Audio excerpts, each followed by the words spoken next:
meeting, work session for the City of Frostburg is called to order. Call roll, please. Commissioner Donnie Carter. Here. Commissioner Nina Forsythe. Here. Commissioner Kevin Grove. Here. Commissioner Adam Ritchie. Here. Mayor Todd Logston. Present. Okay. Meeting topics today. We have something that we don't usually do under work session, but we decided was appropriate this time. We have Resolution 2024-62. The reason this resolution is on the agenda at the work session is that it allows us to order the playground equipment a week earlier, which will hopefully get it installed before the winter sets in. So Lydia can talk a little bit more about that. So we just went back and forth with a few quotes. We added a couple things. We got rid of a few things.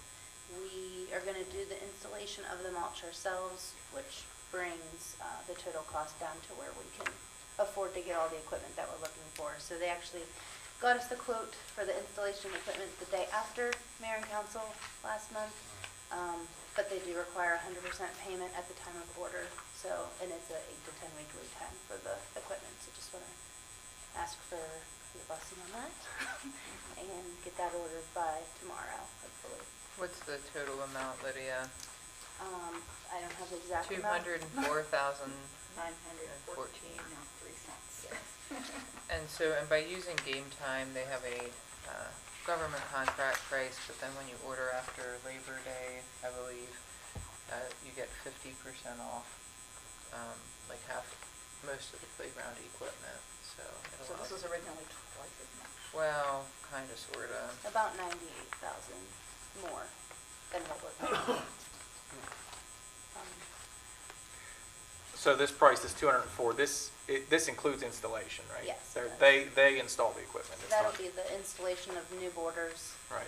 and the playground equipment itself. Okay. The mulch separately. And we'll just do that on our own with staff. Yeah, I think Okay. there was a difference between $20,000 in the installation of the mulch, us sourcing it ourselves and Right. installing versus them. Right. So. Okay. And then so the 200 we approved of the American Rescue Plan Act funding towards that playground. The other 4 will come from POS, and then we'll use up the remainder of the program open space to pay for the installation of the mulch. It looks like a pretty fun playground, all the different parts to it. Has a zip track and everything. A co-climber, a Skyrun zip track, whirlwind seat. Yeah, there's a ton of stuff in there. Yeah. I hope people enjoy it. So if you guys don't have any questions, we'll just move forward with the resolution. Yes. Should I? Okay, Yes. I move we approve resolution 2024-62. Second. It's been duly moved and seconded to approve Resolution 2024-62. Any further discussion among council? The record reflect that there is no one from the public. In that case, as many as in favor say aye. Aye. Opposed, no. Ayes have it, and the resolution is adopted.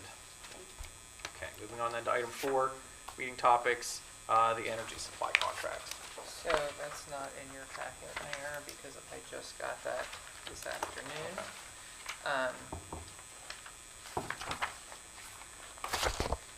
For probably at least the past 10 years, the city has worked with Tradition Energy to broker our electricity supply. So at the purchase of the raw electricity, we still use Potomac Edison as the distribution network. But this allows the city to lock into a fixed price for a certain term. We did that 3 years, 2 years ago, 3 years ago, somewhat Something like that, recently. yeah. And that term is set to expire this coming November. What happened last time that we brokered or worked with the Tradition Energy broker is Allegheny County, the City of Cumberland, and LaBelle Sanitary Commission, and the City of Frostburg formed a cooperative. So you have more electricity consumption. In theory, you can achieve lower pricing. So, this time around, the city of Cumberland is not interested in participating with Tradition, but LaVale and Allegheny County continue to be interested, and we were presented with 1, 2, and 3-year electricity options. City of Frostburg is in a unique position because of the microgrid project that will be coming to fruition. We do not yet have an energy service agreement with Optimize Renewables, who are working with that on the microgrid project. But when that's complete, about 90% of the city government's electricity consumption will come from either new solar arrays or the hydroelectric turbine, which means our electricity usage off the grid will significantly decrease, and we would violate a contract. So it's important to pick a term of the contract that aligns with the onboarding of that project. So the 3 organizations were provided with 3 terms, 12 months, 18 months, and 24 months. Optimize Renewables told me 12 months, but based on the speed at which things have occurred thus far, I'm saying 18 months is going to be safe for the city, and the county and LaVale wanted as long as term possible, but still wanted to include Frostburg in it. So they were all agreeable to an 18-month term, and I just got the pricing an hour ago, and the low is from MP2 at 8.49 cents. That is about a cent lower than what we're currently under contract for, which is really good to be able to actually see a little bit of savings rather than an increase, because we were definitely expecting an increase with the PJM grid sale thing, but hopefully when purchasers of electricity start to feel that squeeze, we will be mostly on the microgrid by that time. I asked Optimize Renewables for an update this morning, but haven't heard back yet. And their blue sky projection was end of third quarter, which we knew wasn't going to happen. Yeah. But you're saying it's not even going to be in 2025. I mean, we don't have I know they've been working on the permitting and like the development of the actual solar canopies and stuff in conjunction with getting their financing secured. Financing has to be fully secured, investors and everything, before they present us. The sighting at the dam, that there was some, I don't remember which state agency was. Yeah, they needed to check with dam safety. Yeah. See if they could put solar panels on the face of the dam. Yeah. I don't know if they ever followed through on that or not. They were gonna handle it, so. Yeah. I thought that they had secured the financing. Okay, well, And we that still haven't was- seen an energy service agreement, which is important to move forward. When do we have to sign the contract With with Tradition? So, this pricing will fluctuate between now and next Tuesday.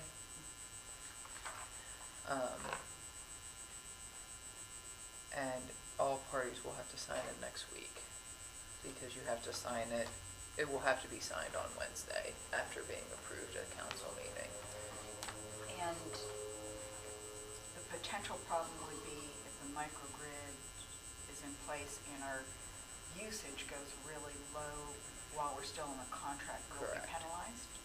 Potentially, but I mean, at the rate that it's been going. It has been really creeping along. The discussion that Elizabeth and I have had a few times is really if the 18 months comes and it's not on yet, we would then be kicked on to whatever the regular Potomac Yeah. Edison rate is for a month or two. So Which that's a more realistic scenario Right. than that it'll come on. the 18 months expires and we need, another month to get on board. Yeah, and I mean, I think if it's a month or two, it's not gonna be a big issue. Mhm. We just wouldn't wanna lock into a 3-year contract Yeah, and be right. jumping off at 14 months, so. Okay, makes sense. But so this number may change slightly between now and next Tuesday. I won't have updated until next Tuesday, and they will need the contract signed and returned by Wednesday. All 3 of the agency's meetings are next week. Okay. So, Thanks. any questions on that? Okay, that'll be a resolution then. Moving on then, item B is the ordinance to amend the property maintenance standards. This falls under code enforcement. Well, I'm on deck. You are up to bat. So, basically, the property maintenance standards section in the city code, when I started out doing this job,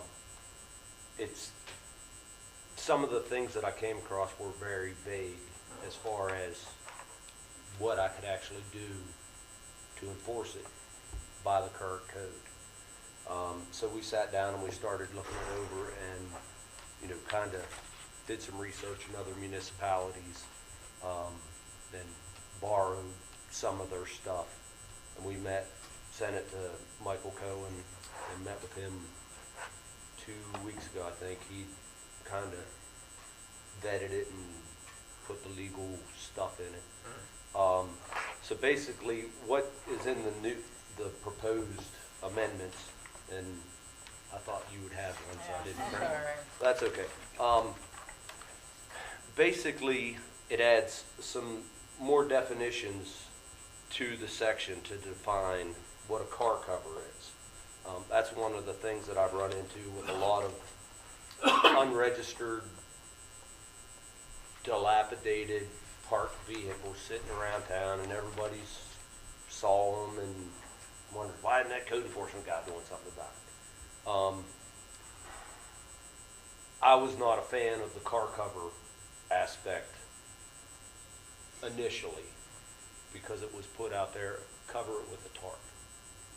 Well, I didn't like that, because next thing you know, you got a bunch of Blue Harbor Freight tarps sitting over a junk They really vehicle deteriorate that the are ripped weather. to pieces. Now you not only have a junk vehicle plus a torn up tarp flapping around. With animals living in it, Right. God only knows what, yeah. So the definition of a car cover was put in there, and it pretty much writes out a specific manufactured car cover, which I have no issues with somebody that's got a kid growing up and they're getting ready to drive, and you get a car and I happen to see it, there's no tags on it. I send a violation notice. They call me and say, hey, my son's getting ready to drive, we're working on it. I'm good with that, as long as I have a timeline. So that's where the car covers came in, but if that's the situation, I'm not gonna tell somebody, go spend $200 on a car cover for 3 months. It's the habitual cars that just sit there. And then it actually goes into define the definitions in there as to what a motor vehicle is. Anything that is self-propelled, powered by electric, low-speed vehicles, which I guess law enforcement, what would you consider a low-speed vehicle? Like a A moped? scooter or something? Okay. Oh, it does not include a moped. Or a That's, scooter. okay, so you have it over Or there. an electric bicycle. What else is put in there? So what does it include? As far as what, Low-speed vehicle? Oh, wait, motor vehicle does not include, okay. yes, Never mind. okay. Subsection, subsection, yeah. subsection. So they were some of then it specifically goes into define what a wrecked vehicle is, because I've come across several of them that, the obvious person can look and say, well, that's a mashed up vehicle and they're not driving it, we need to do something with it. So this has all been added into the definitions. Another section in there was the verbiage about trees and shrubs basically was very limited. You're not allowed to have your tree branches hang over into the street, onto the sidewalks. And it gives a line of sight in the current code, but it looks like when you research it in the zoning ordinance, the line of sight is based on like 1970, when everybody kept their hedges neatly trimmed and all that, and now I'm battling that because people don't want to maintain that stuff. Then the next section that was updated in this portion of the code was open storage of materials and furnishings. It defines like outdoor furniture. You can't have a couch or a recliner on your front porch or in the front yard. But what also got added into that section is materials and furnishings. I've had several incidents where I've received complaints about construction materials and debris, and the city code doesn't really give me a leg on construction materials. The IPMC, which the Mayor and City Council adopted some years ago, doesn't really give a section in there to say, you know, you can't have excess construction materials sitting around on your property.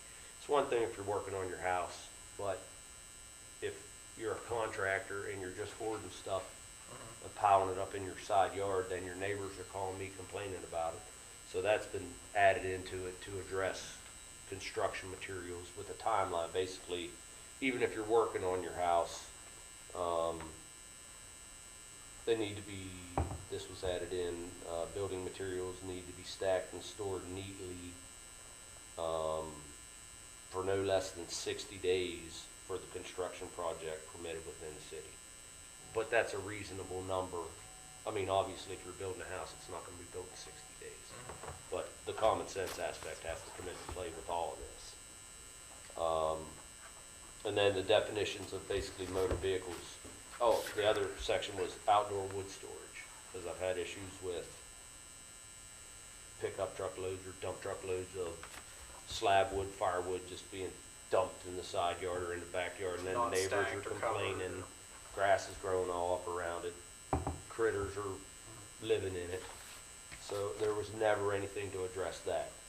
And we're not trying to be the firewood police, but as, you know, a neighbor, I have a responsibility to take care of my stuff just like you do. Are you judging my wood pile? No, man, I don't even know where you live. I'm not sure how neat it is. And there again, all this is just as a reference, so when a citizen, I say, hey, you know, can you clean this up? And I have something to stand behind, to say, well, this is what the city has adopted. I don't write the rules, I'll kind of help do this one, but, you know, I'm just getting paid to enforce them, so here's what I'm working with. So that was another addition that was put in there. And then basically the motor vehicle section that's underneath, it's all relatively the same as the current code, and it just defines what is acceptable to be done in your driveway with your vehicle. If you have a garage, you can rebuild the car, do whatever you want to do, but you just can't tear it to pieces and do a frame-up restoration in your driveway. So that's pretty much the short and skinny of this section of the city code that we're trying to revamp. So no shade tree mechanics. Now, I'm not saying that. I'm not saying that by any means. But everything needs to be taken within reason and Well, and I common think sense. sort of the common theme from everything that Jay has said here is there's a difference between you're making progress on something, you're working, doing something, than this is just stagnant. This is just permanent storage. There's a difference between I'm changing the tires on my car and it started raining, so I went in, I'll finish it tomorrow or I'll finish it Monday, versus it's been Right. there for a year. And probably every one of us knows somebody, or maybe has done it themselves. They buy something, oh, I'm gonna fix that up. Whether it's Well, you mean my house? you know, whatever. And I'll just tuck it back here for now. And, you know, people do that with vehicles, whether it's, you know, an old Corvair. But, you know, they get parked, and I get it. All that stuff costs money, all that stuff takes time, and everybody has the best laid intentions, and sometimes it just doesn't Well, happen. and like you said, I mean, I think from our standpoint of it, we're not judging, you know, the aesthetic look of, you've got a huge pile of firewood in your house, and it's No. ugly, and it's not that, it's that you've got a huge pile of firewood with snakes in it, and it's, causing distress to your neighbors. Everything like that opens up a place of harborage for wildlife, Right. snakes, raccoons, possums, whatever. And it's. it That's a just- health hazard, period. You know, That's a it health is. hazard. And updating this as it goes will make not only my job a little easier, but whoever takes this job when she fires me or you fire me, or I just quit, These are It'll- mostly complaint driven, Some are, unless there's something really flagrant. well, part of my job when I'm here at City Hall is I take a portion of the time I'm here and drive around and, just cruise and look for things, and some things I just like, oh, I gotta turn around and go back and see what that is, but it's probably a 50-50 deal with people calling, complaining or concerned about something, and then things that I just stumble across in my rounds doing this. So it helps to be on good terms with your neighbor. And that's the other thing is, even if I find something and I send a violation notice, if the person contacts me and they're a little heated, I know my neighbor turned me in.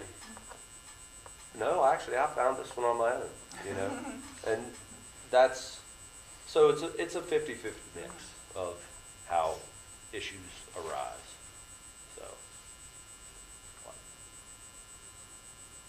That's pretty much it. Are there any questions or concerns with the ordinances proposed? Okay. So if not, that will be introduced on first reading at next week's council meeting. Then will be an advertised public hearing set for the November meeting, and you can vote to approve at that meeting. Of course, if anything comes up at next week's meeting or between then and the November meeting, edits can be made to the ordinance before it's adopted. Thank you, Jay. Certainly. Thanks, sir. Thanks for your initiative to Absolutely. make the code Hope it better. goes well. Everybody have a good evening. Thank you. All right, next is item C, a reappointment to the Historic Commission. That'd be Mr. Klink. Yes, so the alternate member to the Historic District Commission, Daniel Filer, his term expired on September 16th. So staff is recommending that we reappoint him to another 3-year term. So yeah, we will just be asking that he be reappointed, but also knowing that mayor and council have the authority to appoint individuals of their choice to the board as well. Has he been contacted? He's amenable to this? Yes, yeah, we reached out to him and he said that he would like to serve. I have no objection to that. That'll be a resolution. Item D, this is also you, Mr. Klink, Enterprise Zone Report. Yes, so every year we have to provide to the state an annual report concerning the city's enterprise zone. We have to certify new businesses on the list of eligible businesses. This year we had 4 new certifications for fiscal year 2024. And we also had, from last year, there were 5 businesses that were removed. 4 of those were on the list for 10 years. So after 10 years, they will drop off the list. And one of the businesses was no longer in business, so it also dropped off. So yeah, so they get added to the list, and also along with it, there is a report that just gives a little highlight of some new businesses that have begun operation in town. So we highlighted, well, they haven't begun operation, but they are nearing finished construction for O'Reilly Auto Parts, the Hammond Glassbrenner CPAs, and also the Barber Studio, both here on Broadway. Upcoming development projects, we, highlighted the Main Street redevelopment for the three large buildings that are undergoing rehabilitation or will be going under rehabilitation soon. The Clem Environmental Services, which is in the industrial park, and also Sierra Hygiene that's going to be expanding. And then just some recommendations that they ask for, or areas that can help the effectiveness of the enterprise zone. So public transportation, affordable housing, and retention of young professionals was highlighted for that. And for anyone who's unfamiliar with the enterprise zone, what it does is it gives tax breaks or tax credits to businesses who make capital improvements or also create new jobs within the designated enterprise zone area within the city. So if everyone is okay with Jamie's report that he's prepared, that would be a resolution to approve at the October council meeting, and then it's forwarded to the county commissioners to approve as well, and then they would submit it to the state on our behalf. Any questions on that? Thank you, Jamie. Next, item E is public hearings on various ordinances that are coming up for second reading. Just a reminder that those ads actually ran in the paper this time, and so there will be 3 public hearings on 3 separate ordinances, and then following those hearings, you'll have the opportunity to vote to approve those ordinances. Anything on that? All right, we're cooking now. Item F, this will be a presentation to former Mayor Flanagan. Yes, and historically, when a mayor is no longer in office, he is presented with a framed city seal. So Mayor Bob will be here next Tuesday. I'm hoping his mayoral portrait will be ready to be unveiled as well. Like King Charles, hopefully better than that. So I'm working with Barry and Bob on that right now, but he'll be on hand to be presented with that. So if anyone wants to make remarks, please let me know so I can accommodate that. Other discussion items, we're in section 5 now of the agenda, 5A, so this is the updates to the health insurance policy. Yeah, so this is kind of an item that Elaine and I discussed. It doesn't need a resolution per se, but we wanted to review our intentions with you, make sure there was no concerns. The city has used Chesapeake Insurance Company. Chesapeake Benefits, we use both, sorry. Chesapeake Benefits for as long as Elaine and I have been around the city, probably 20 years would be my guess, to broker our health insurance for us. For many, many years, until this current year, we've been in fully funded, fully insured plans, sorry. And this past year, we kind of changed plans just to achieve some cost savings to the city and the employees.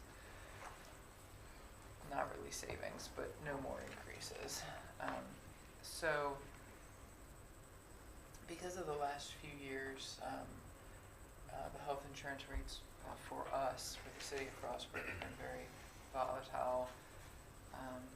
It's been a more painful process than the renewals in the past. And Chesapeake is based out of Chestertown, and it has been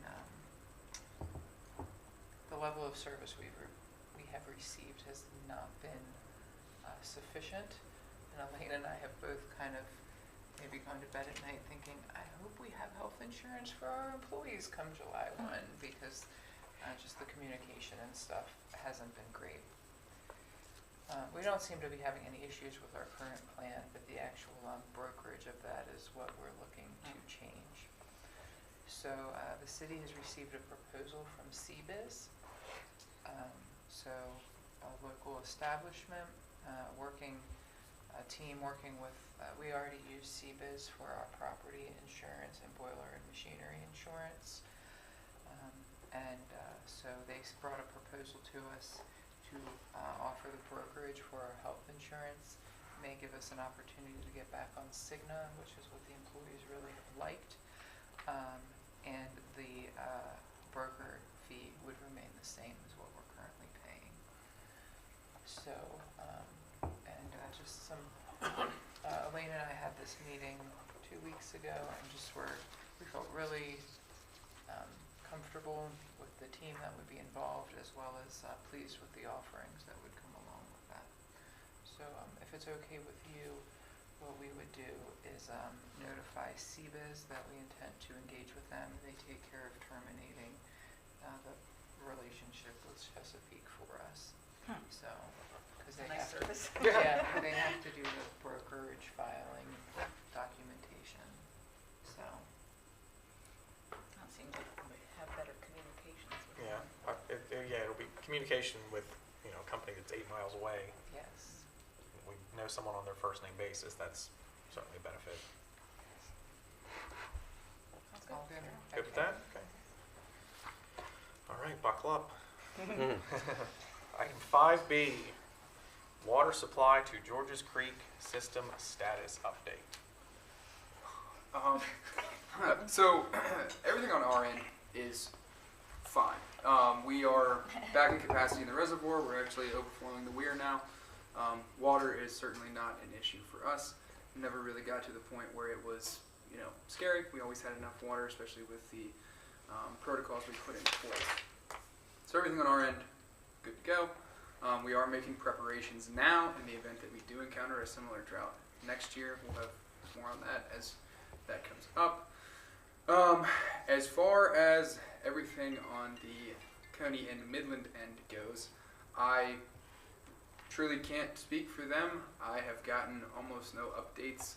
I got one update on this past Friday from Tyler Rayner. That was the first update I got, and it was sort of a lot of what we have been hearing, that they are still in the final processes of opening their plants up, but they are not ready yet.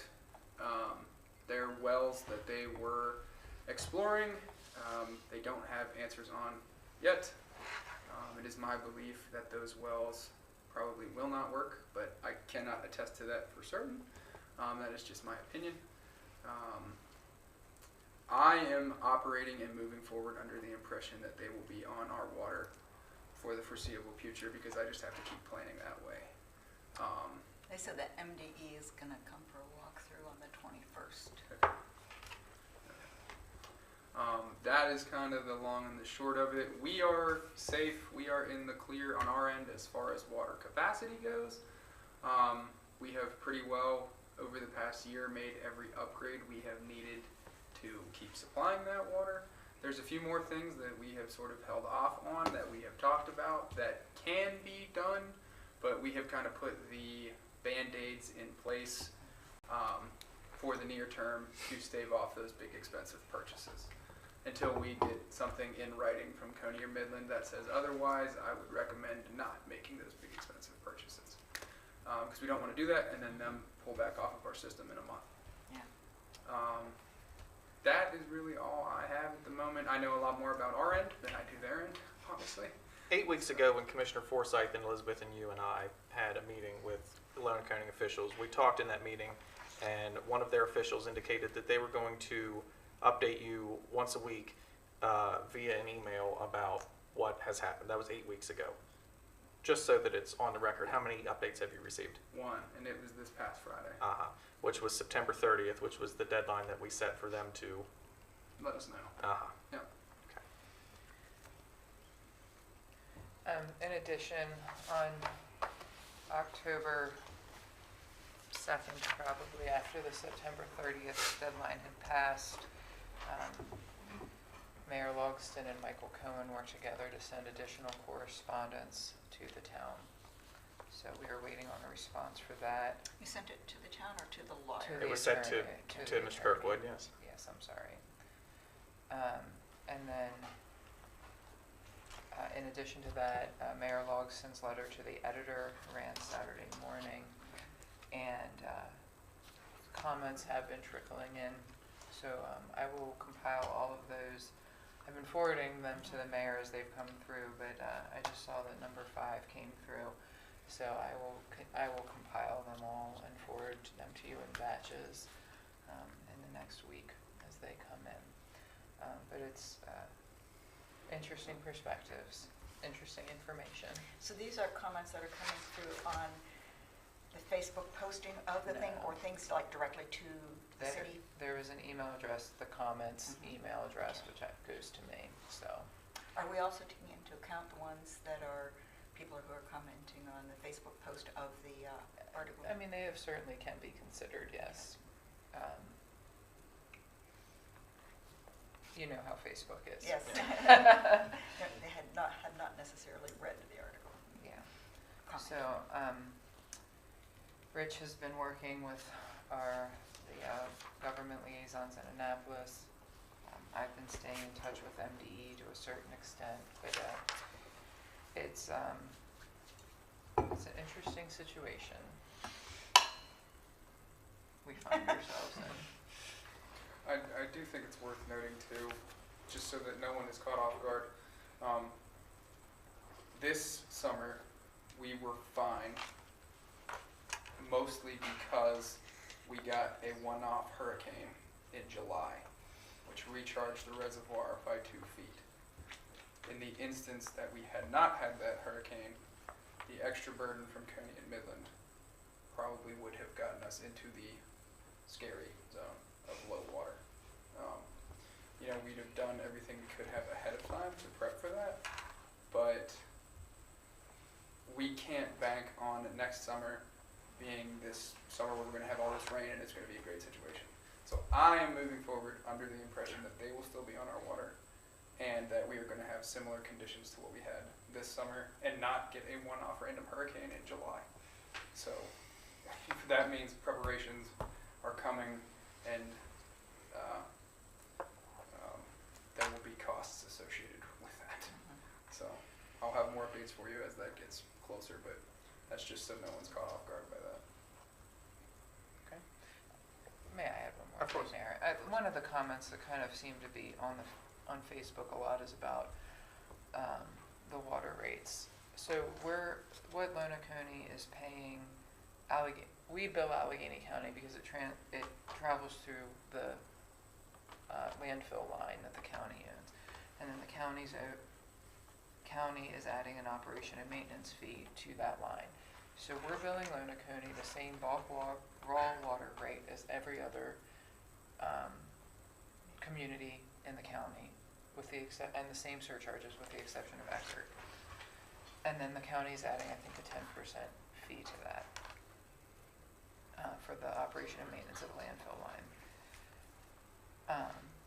Something that I've attempted to communicate to Lonaconee officials for the past year and a half is if you were to stay on the city system permanently, because we're looking at adjusting rates already to begin, because of various other factors internal to the city, it would probably help stabilize the rates and keep them at where they're at because you have more customers absorbing those fixed costs.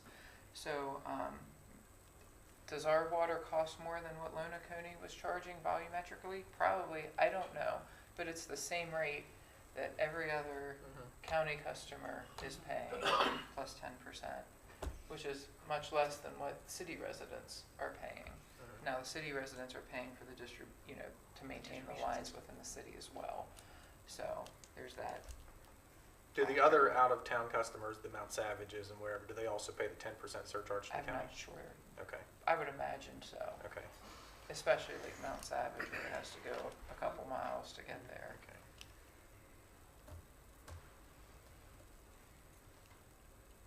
Anything else on that? So what's the next step? Because we did say, we set a next deadline of, what, December? December Yeah, 31st. so Michael Cohen will be working to establish a water service agreement. And that's pretty Yeah. much all we, because it's litigious, it's Yeah, potentially we'll let them- litigious. Yeah, we'll let him handle it. Yeah. Mhm. And we'll see what MDE says after their walkthrough. They said something about SCADA system and Yeah, auto dialer and. which is, I think, a roundabout way of saying that what SCADA is just kind of the brain of the operation that says, so we have SCADA. What SCADA is for us is it's the cell phone at Piney Reservoir that connects to the water treatment plant. So the water treatment plant says we're running low on water, kick the pumps on. So communicates to Piney, kicks the water back over. So that could be 10,000 different little things. It's basically just saying the brains aren't meshing up. So Okay. could be a simple fix, it could be one button click, or it could be a lot. So could also mean that by them saying SCADA, it could be that the SCADA at their water source is saying we don't have enough water. We can't send you any. That's speculation. I don't want to put that Yeah. in writing, but it could be 10,000 things. Madam Commissioner, may I ask a question? You said the MD is doing a walkthrough on the 21st? That's what, according to the town meeting at Luna yesterday. Okay. And it's just going to be some state officials, or is there anyone else that? They you- were not specific at all, so Okay. I have no idea. Okay. Anything else on that? Stay tuned, I'm sure we're not done. Okay, moving on then, item 6, so this is Mr. Reinhardt. Thank you very much, Mr. Mayor and the council. Kind of segue off of that topic, as Elizabeth said, I have been having some constant communications since day one of being part of representing Frostburg. So, any updates that you all receive in that walkthrough on the 21st will be very helpful. Pass along to the governor's staff and others in Annapolis. All of them have been apprised up to this point from the constant communication I have with Elizabeth. Folks in Annapolis have continued to see Frostburg as being a wonderful partner, and they appreciate all that you are doing to help support Lonaconee in this effort. And they are continuing to wanting to hear updates from all of us directly. So more updates we can share with them, the better, as they said. So I'll look forward to the next 2 weeks or so, 3 weeks, to hear a follow-up on that. And then we'll follow up in Annapolis about that. But kind of turning your attention, not so much on water, I just want to talk a little bit about budget, because that seems to be a looming topic that's going to be coming back to Annapolis. It seems like there's always a couple hot topics every year, and it seems since post-COVID, with all that federal funding drying up now, we're being more frugal with our state dollars. I would see budget's going to be one of our priorities, if not one of the top priorities for next year. It's certainly been a hot topic this summer, seeing the end of the fiscal year on June 30th, and where we are now.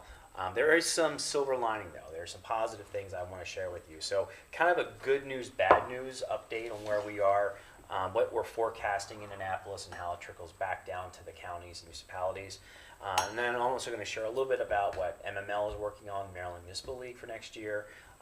Whether or not we are involved in those priorities is one thing, but I can say that MML has really looked to Frostburg and Cumberland as sort of the Western region representation for the municipalities, and they've really appreciated a lot of the collaboration we've had over the last 2 years. So I would deduce based off those relationships that they are going to be calling us saying, hey, where's Frostburg, on these priorities, and any other local municipal bill that comes forward. I'm sure we'll probably have some involvement, hopefully, or at least maybe an official letter of positions, but we'll cross that bridge in a second. But let me turn my attention back to the good news, bad news. The good news is that we actually ended the fiscal year on June 30th in the black, which a lot of us were nervous to see if we were even going to hit that mark. We actually ended the fiscal year with nearly $479 million in unappropriated funds for the state, which is great. That's a positive. In addition to that, a part of the total general funds that were reported out from the comptroller's office recorded a balance of $1.06 billion of a surplus. And part of that money is forward into this current FY25 budget cycle, which means about $580 million of that $1.06 billion have already been dedicated into our current fiscal year, which is also good news. So we're seeing that the state is not growing at the pace we would like to see, but there is some modest growth, which is a good thing. We also saw that our total revenues exceeded the estimates from the BRE, which is the Board of Revenue estimates. They exceeded that by almost $217 million. Again, some very good news. We came into that progress and that announcement from the comptroller going into late September, about 3 weeks ago, with the Board of Revenue estimates coming back to give us their fall estimates. And these fall estimates really help give us a trajectory where we were back in March and where we're hopefully going for next year when the governor and the legislature start developing next year's state budget cycle. So looking at the Board of Revenue estimates, again, some good news. We saw that we collected nearly $25 billion in general funds just right now in this current fiscal year, and that's pretty impressive considering the fiscal year started July 1st, and we're now only in October 8th. So some good numbers. It's a modest boost than what we saw back in March. We also are looking at an estimate for next fiscal year, FY26, that begins next July. We're seeing that that could also be a modest boost of about $25.8 billion. So again, we're staying in the black, which is good. These numbers will help define the governor on what the budget will look like as he presents that to the General Assembly in early January. The bad news is that while we're seeing some modest growth, we are seeing hits. We are not seeing the growth that we're wanting to see, and we're spending a lot of money and not seeing the revenue come in to hopefully counterbalance that. There's concerns, obviously, about are we investing or how are we going to be investing in the blueprint, the educational blueprint that has basically a 10-year investment mark.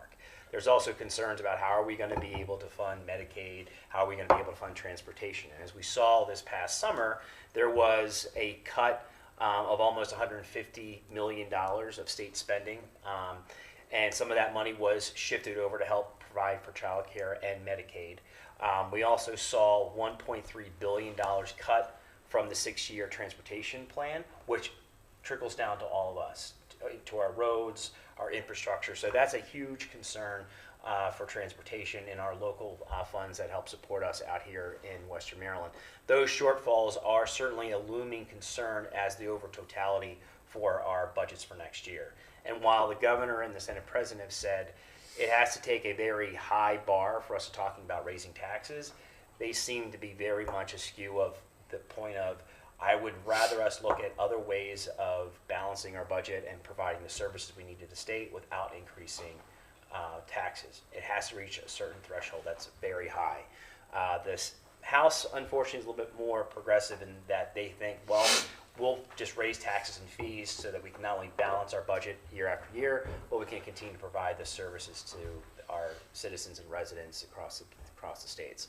So I would imagine we're probably going to see somewhat of a battle like we saw this past year, with one chamber maybe forging ahead with a lot of proposals on taxes and fee increases, while the Senate may be a little bit more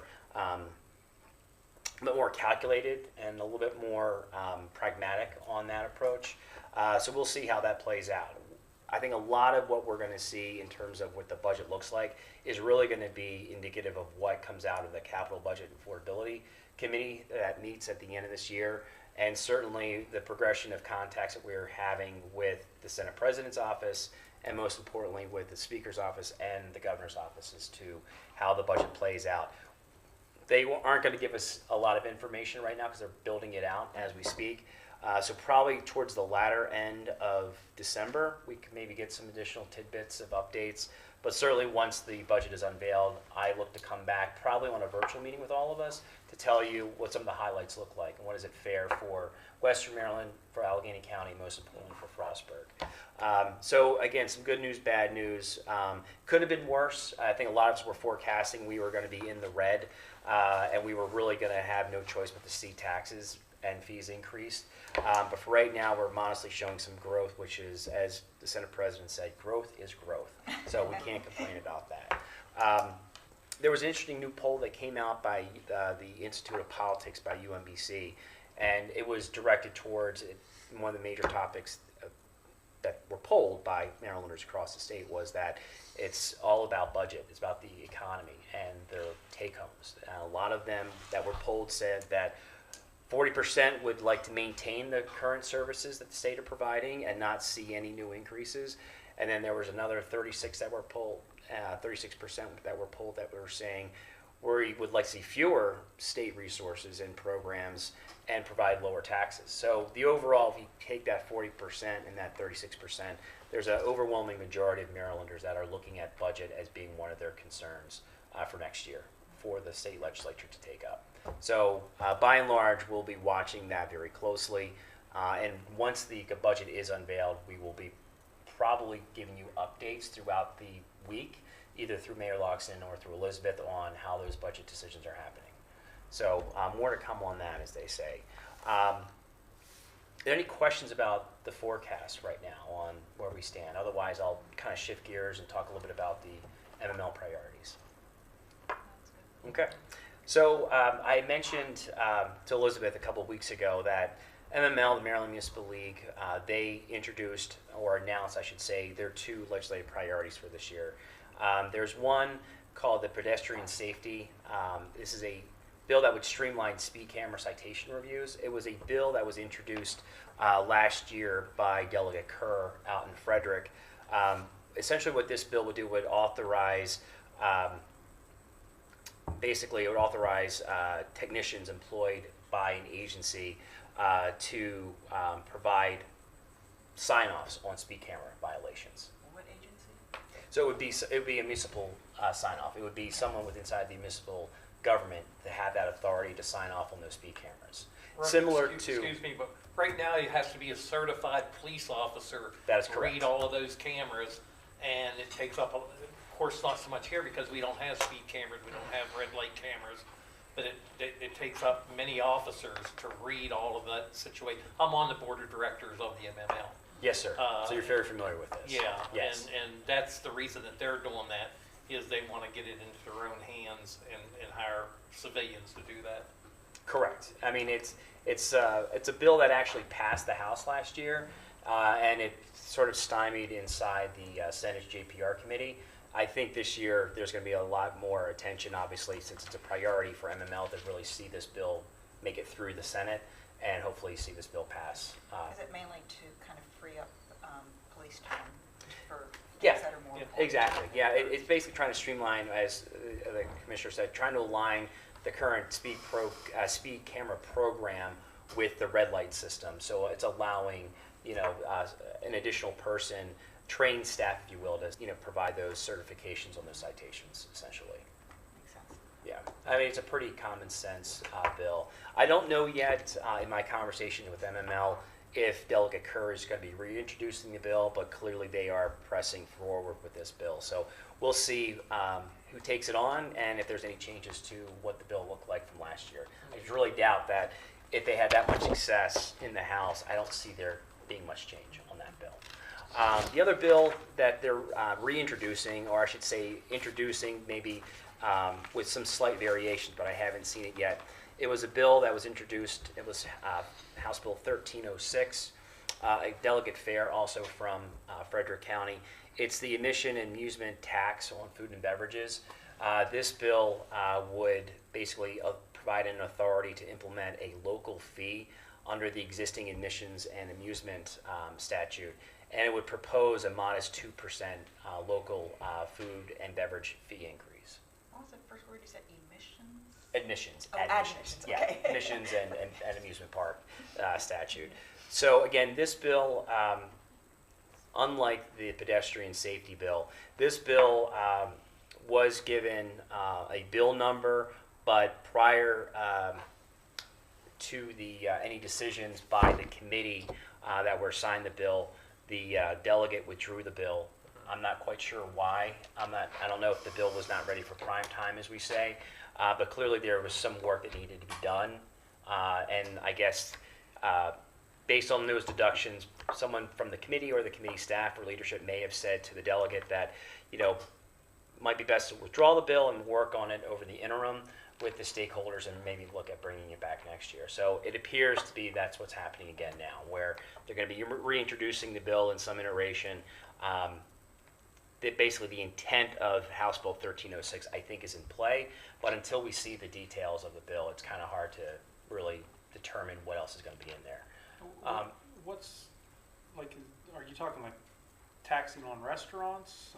There are some exceptions. So unless the bill looks the same from last year, and I'm going to go off of what last year's looked like, the tax may not be imposed on revenue derived from the sale of either alcoholic beverages sold for consumption off the premises, food or beverages for consumption off the premises if sold by a vendor that operates a grocery store or a market business at the same location where the food and beverages is sold, or beverages or food from a vending machine. That's what was currently in the bill from 1306. That was exempt. So it would be like when you go to New York City and there's that additional food and beverage tax on the customer's bill. It gets passed on to the customer. But just to clarify, and I asked Elizabeth this question the other day, and if you told me the answer, I don't remember what it was. This doesn't require municipalities to do this. It just authorizes them Correct. to do it if they wanted to. Correct. That's what the bill that was introduced last year does. So, for It's example, not if Cumberland wants to impose a 2% tax, a local sales tax, essentially. I have a restaurant. Yes, sir. I mean, our expenses, food costs have gone up 40, 50%. Labor costs, Yeah. I mean, this administration, cost us, $4 an hour in the last year, Imposing something, like putting a bill together like this is just, people can't afford this stuff. I mean, it's getting ridiculous. Well, as the mayor said, it's a authorized bill. It's a discretionary. If it were to pass, again, the bill wasn't even given a vote in committee and was withdrawn. So we'll see how this bill plays out and whether or not there's changes to it. I understand what you're saying, Mr. Commissioner. I think the fiscal note and the way it was drafted and the analysis that was given, where that they feel that it wouldn't be an imposition or an imposed fee on the local residents per se. It'd be more towards people that would be living outside the municipal boundaries, such as visitors or maybe people that live in Allegheny County that come into into Frostburg for a drink or something at your establishment. Again, this is not something that the commission or the city has to support. This is just something I wanted to provide to you as a report out, knowing that these are going to be the priorities of MML.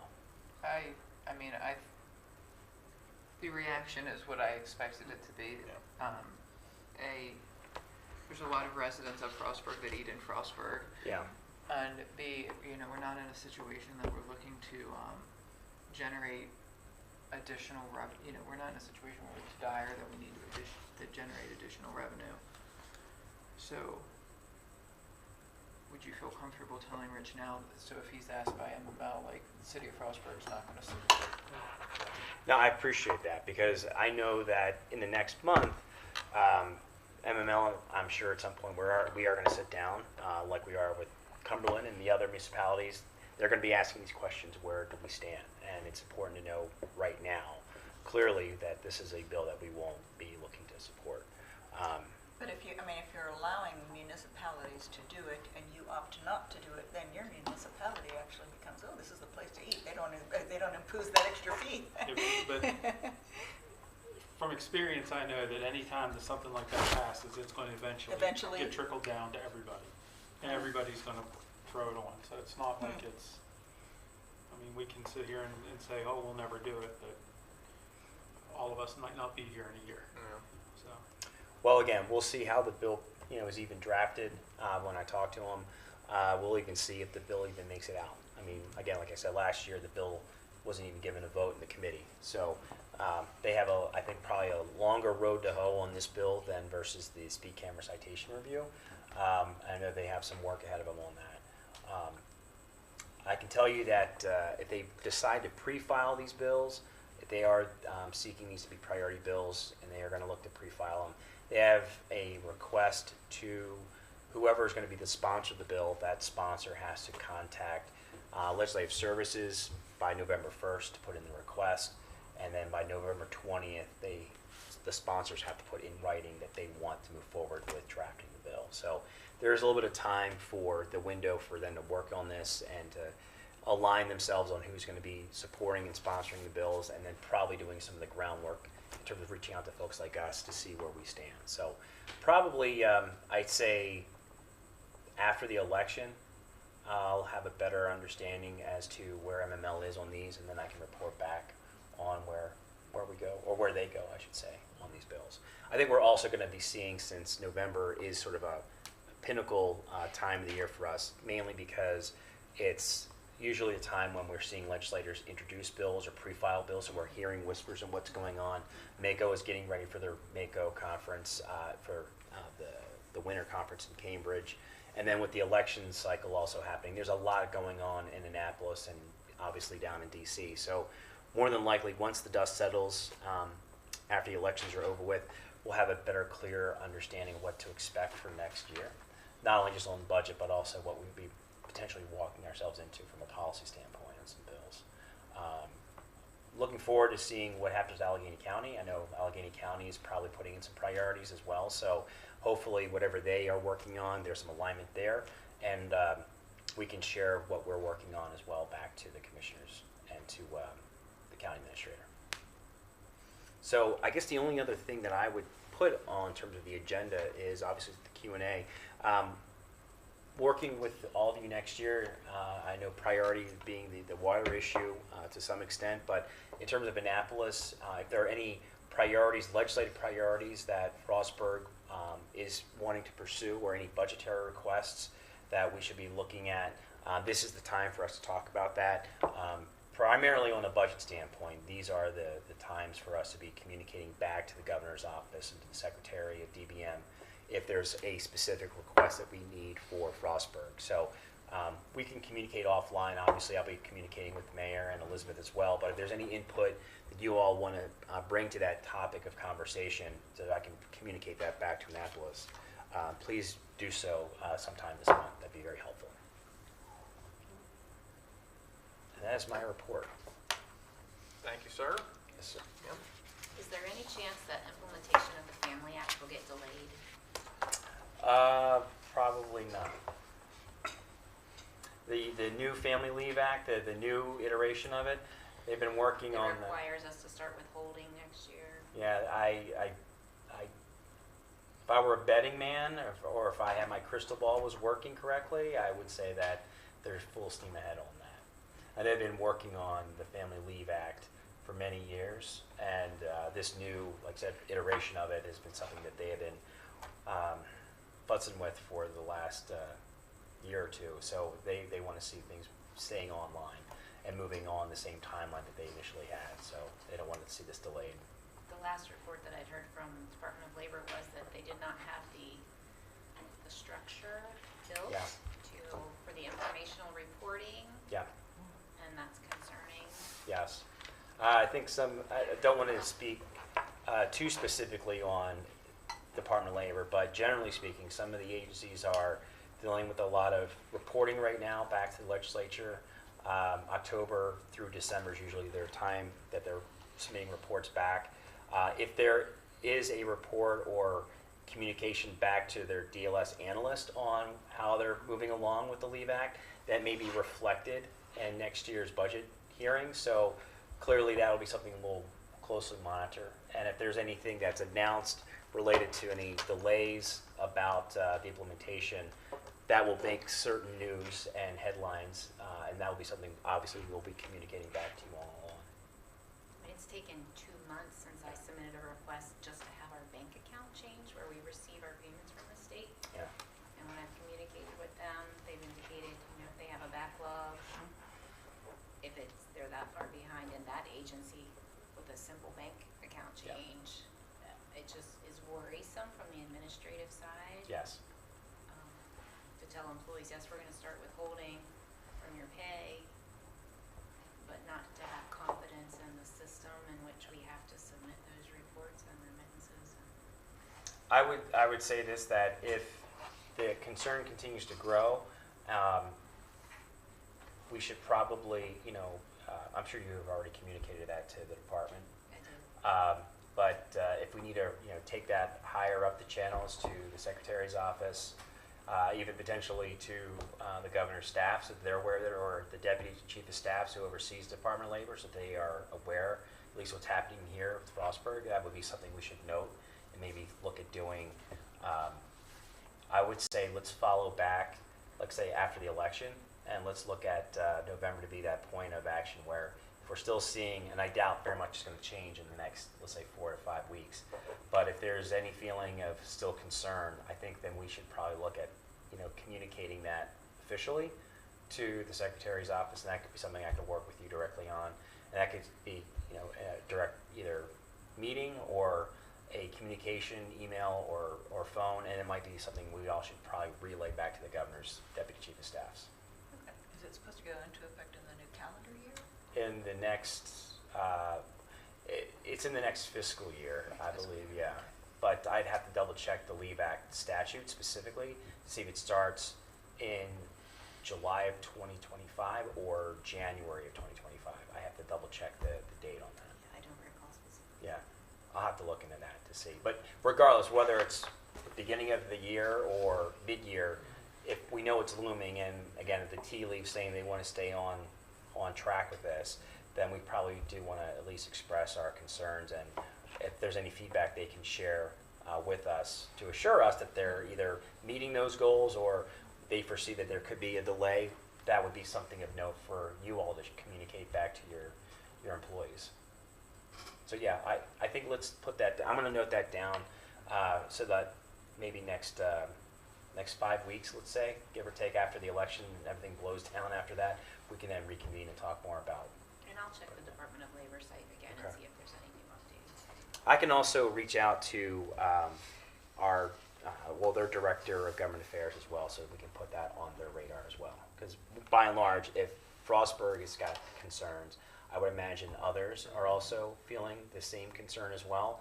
And that would be something that would probably rise to level for their GR member or director to be aware of. So, Well, just based on the past experience of the rollout of the Maryland Tax Connect portal this past year, yeah, if it's a similar circumstance, yeah. rolling out a new system is difficult. Always has a couple kinks in the first rollout. So yeah, let me note that down, and then I'll talk with you and Elizabeth in a few weeks, and then we can either take it directly to the Secretary's office or through the channels of their Director GR, and they could look at either setting up a time for us to talk more about this, at bare minimum, getting some communication of assurances as to what they're going to do. Thank you. Sure. Anything else for Rich? Are you going to be at the MML meeting in November? I would definitely hope so. It all depends on my calendar. I'd like to at least go down for a day, and I'll be there also for at least a day for the Mako conference as well. So yeah, you'll probably see me They're down both there. in Cambridge? Yes. So the Mako and MML, they typically host their events in the same venue. So summertime, they're both in Ocean Yeah. City. During the winter time or fall, it's always in Cambridge. It's a nice Oh, it is. It's really nice. location. So yeah. I probably will be bumping into at least some of you down there. That's all I have, Mayor. Okay, thank you very much. Thank you for coming. Thank you. Okay. Anything else before the last item? Okay, then. Item 7 is the moving into a closed session. So under the Annotated Code of Maryland General Provision, Article Section 3-305, subsection B4, a closed session may be held to consider a matter that concerns the proposal for a business or industrial organization to locate or expand or remain in the state. A closed session is thus needed to discuss a proposal for the potential development of the Center Street redevelopment project site with the mayor and city council.